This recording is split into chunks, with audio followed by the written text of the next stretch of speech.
The day my father told me to marry smart instead of dreaming stupid was the same day I signed a lease on my first office, a 200 square foot room above a dry cleaner in Austin that smelled like chemicals and ambition. He didn't know about the lease. He didn't know about a lot of things. My name is Claire Wynn. My father, Richard Wynn, built a successful medical practice in Houston over 30 years. Cardiology. The kind of specialty that buys a house in River Oaks and puts 3 kids through private school without blinking. He was proud of what he built, and he wanted us to be proud of it too. Proud enough to continue it. My older brother Daniel became a physician. My younger brother Kevin was in medical school. And then there was me. I was the middle child. The daughter.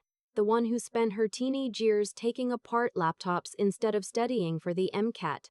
Who turned her college application essay into a manifesto about healthcare inefficiency, who told my father at 19 that I wanted to build software that would change how hospitals manage patient data. He laughed. Not cruelly. At least not that first time. He laughed the way someone laughs when a child says they want to be an astronaut. Indulgent. Dismissive. Sure, honey. Growing up, the dinner table was a place of quiet hierarchy. Daniel and Kevin got questions about their classes, their futures, their plans. I got questions about whether I'd eaten enough. My father wasn't a monster. He was a man shaped by a particular world. One where daughters became wives of doctors, not competitors with them. He never said it out loud. He didn't have to. When I got accepted to UT Austin for computer science, my father sat across from me at that same dinner table and said, "You'll get it out of your system, then you'll figure out what you actually want to do." I didn't argue. I had learned by then that arguing with my father was like pushing against a wall. The wall didn't move. You just wore yourself out. My mother, Susan, handed me more rice and said nothing. She had a talent for being present without taking sides. I used to resent it. Later, I would understand it differently. I worked 2 part-time jobs through college to avoid asking my father for money beyond basic tuition. A campus help desk job and weekend shifts at a medical billing company, which, as it turned out, was the most important job I ever had. Sitting in that beige office, watching staff manually reconcile insurance codes against patient files, watching errors pile up into delayed payments and frustrated patients, I saw the problem I wanted to solve with perfect clarity. Healthcare revenue cycle management was broken, not slightly broken, catastrophically, expensively, unnecessarily broken.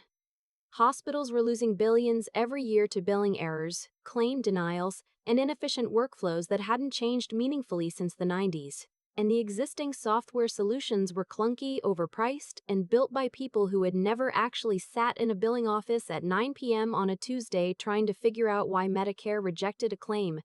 I had sat in that office. I knew exactly why. By my junior year, I had a prototype, a platform I called ClearPath, automated claims processing with AI-assisted error detection, built to integrate with the hospital systems already in use instead of replacing them. I showed it to 3 professors. 2 told me it was interesting. One, Dr. Patricia Hale from the Healthcare Informatics Department, told me it was genuinely good and introduced me to her former student, a woman named Jess, who had started and sold 2 companies before 40. Jess became my first mentor. She was direct in a way that felt like a gift after years of my father's polite condescension. She told me what was wrong with my prototype, what was right, and what I needed to do next. She also told me something I wrote on a post-it note and stuck to my monitor for years afterward. The people who tell you your idea is too small are usually the ones who couldn't execute it themselves. I graduated magna cum laude on a Saturday in May. My mother came. My brothers sent texts. My father did not come. He had called the night before. He said he had a patient situation, which may have been true.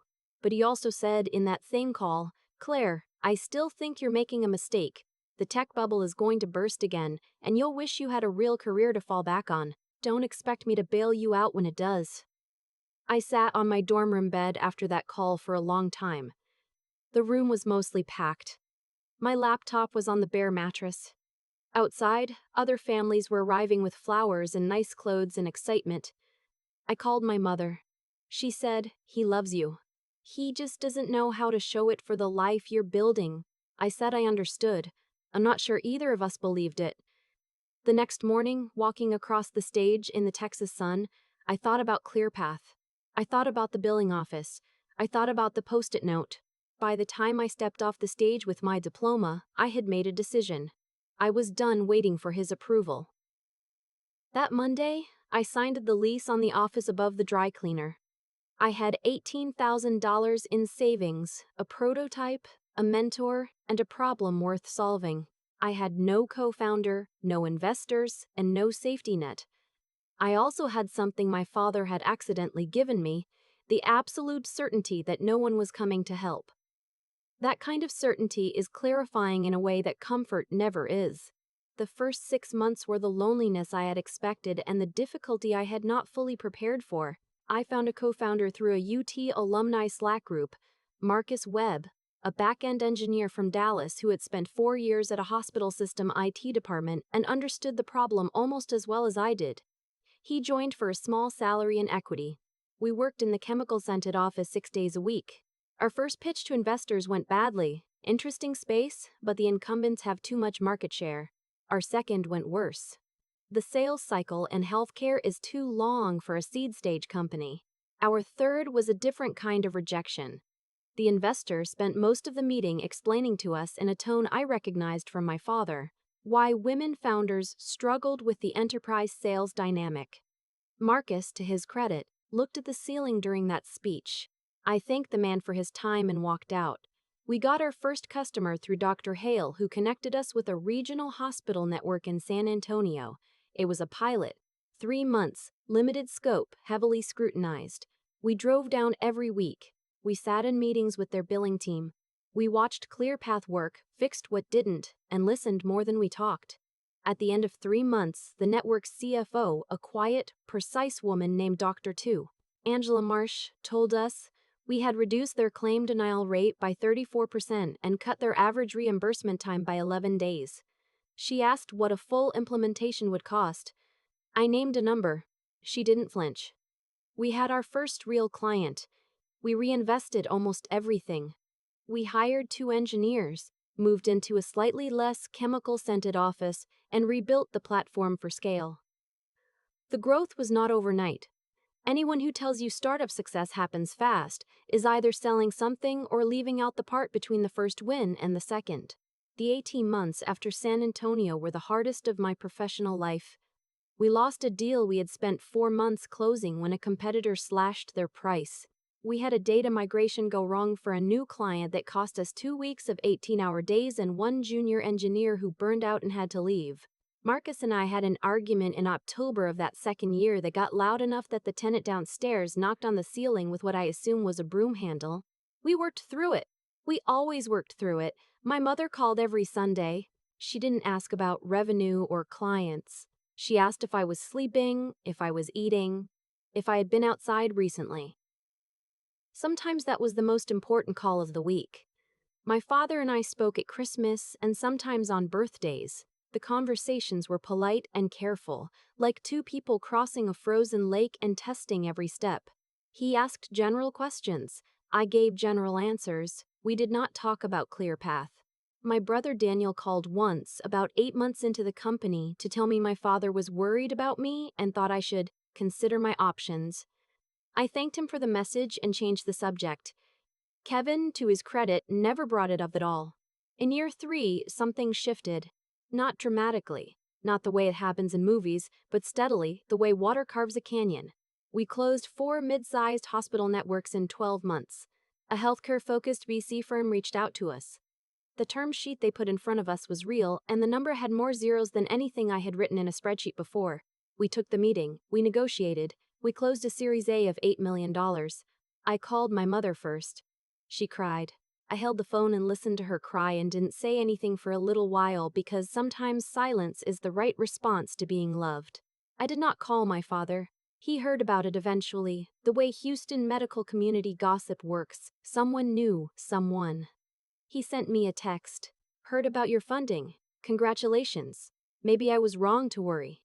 That was the whole message. I read it 3 times. I put my phone down and went back to work. The Series A let us hire a proper sales team and a VP of marketing, a woman named Diane who had spent a decade in health tech and immediately redesigned our positioning in a way that made me wonder what the previous 3 years would have looked like if we'd had her sooner. We expanded to the southeast. We started conversations with 2 large regional health systems in the Midwest. At 30, I had 47 employees, a platform processing over $2 billion in annual claims, and a company that industry analysts were starting to write about. I had also, slowly and without quite planning it, started having more honest conversations with my mother. Not about my father directly, but about our family. About the patterns in it. About what it had meant to grow up, the daughter he hadn't known what to do with. My mother listened. She didn't defend him, exactly, but she explained him. The immigrant determination that calcified into control. The love that never learned to speak in the language of encouragement. "He's proud of you," she told me one Sunday. "He doesn't have the words for it. He might never have the words for it." I told her that wasn't enough. She said, "I know." Jess, my mentor, had introduced me 2 years earlier to a banker named Thomas Alvarez who covered healthcare technology at a mid-sized investment bank.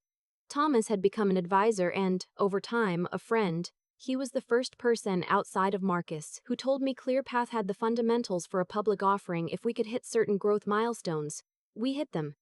By year 5, ClearPath was processing over $12 billion in annual claims for more than 200 hospital networks across 32 states. Our net revenue retention was 127%.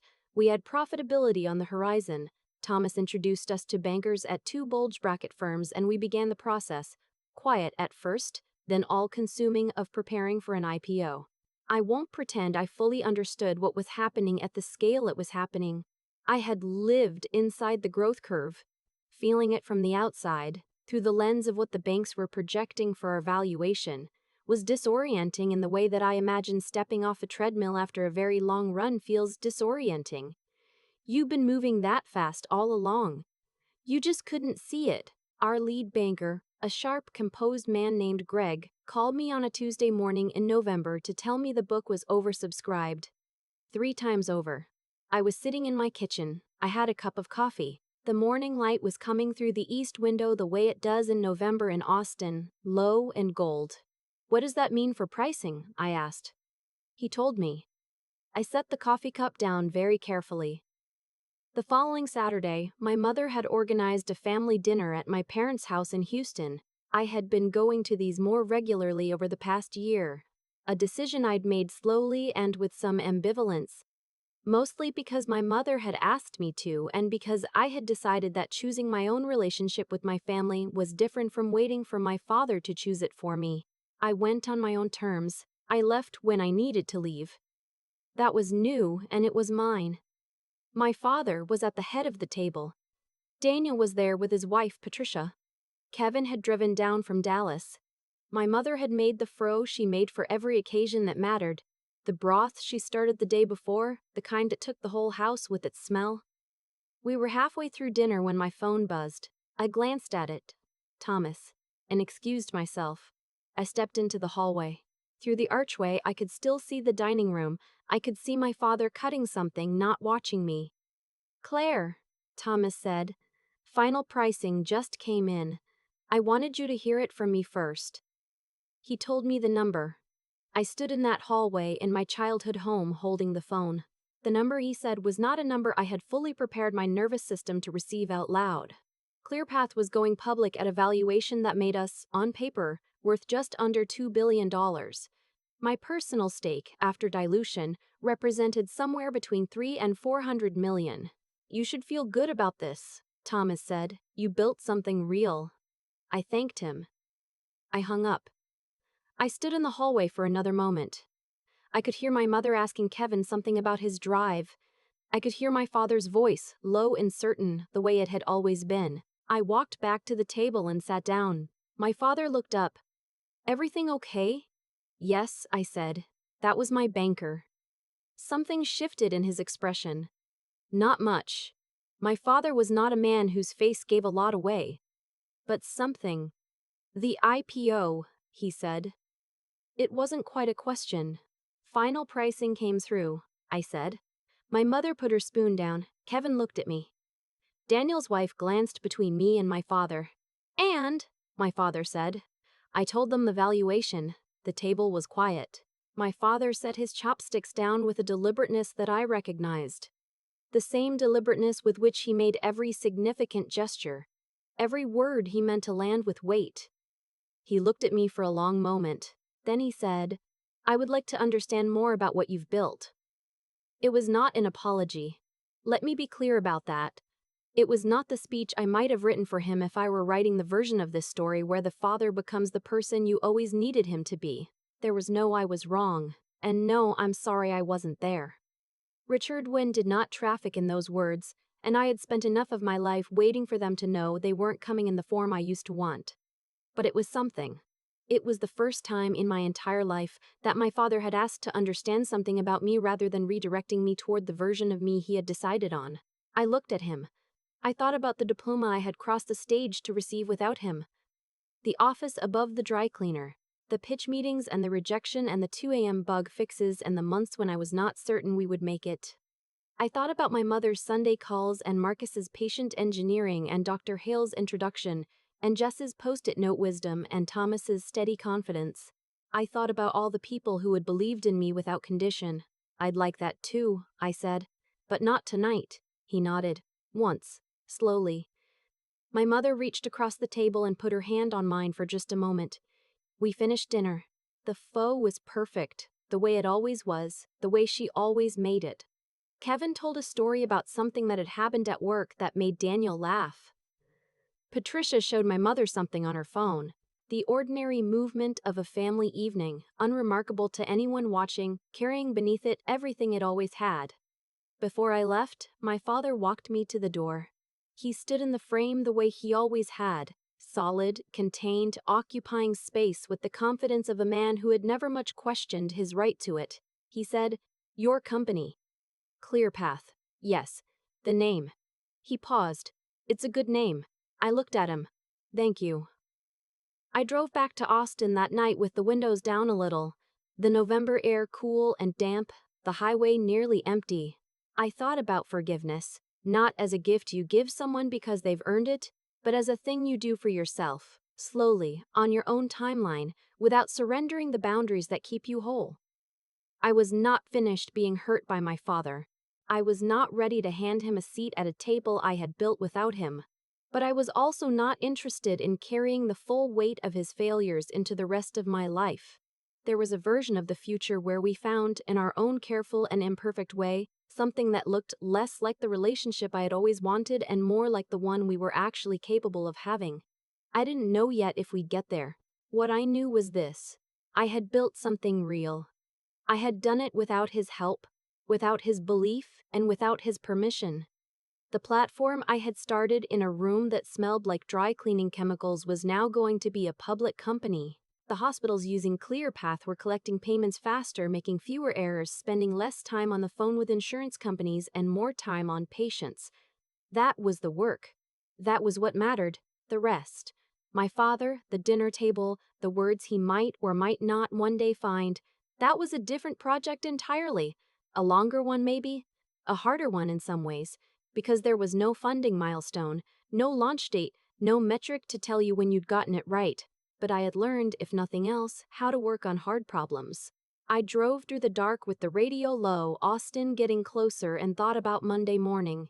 The team that would be gathered in the office, the work still ahead, all the ways ClearPath could still grow into what I knew it could become. My phone buzzed on the passenger seat. A text from Marcus. Just saw the final pricing. We did it. Get some sleep. I smiled at the road ahead of me. I had built my own table.